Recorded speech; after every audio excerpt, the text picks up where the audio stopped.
Maddi yardım alamadan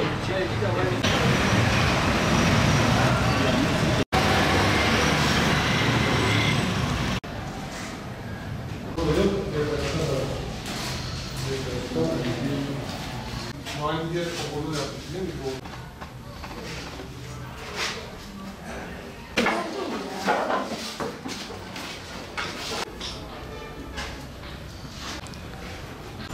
Normali abbiamo guardato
Uganda'nın Kampala bölgesindeyiz. Müslüman çocukların eğitim gördüğü bir okuldayız burada. Daha önce bizden sıra taleplerinde bulmuşlardı. 2 sınıflarında masa sıraları eksikti.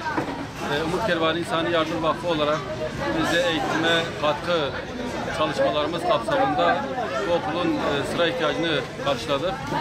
Hayırseverlerimizin aracılığıyla bu sıraları bir gün biz burada okul yönetimine teslim edeceğiz.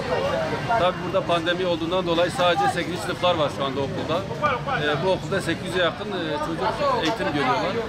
İnşallah hayırlara vesile olur. Allah-u Teala hayır sahiplerinden razı olsun.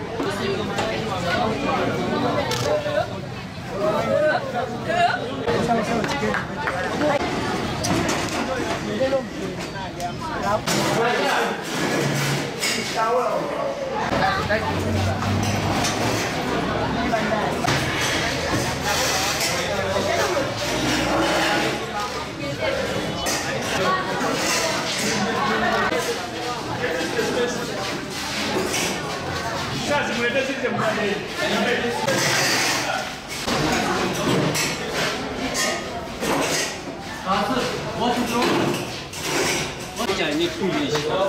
Yuk,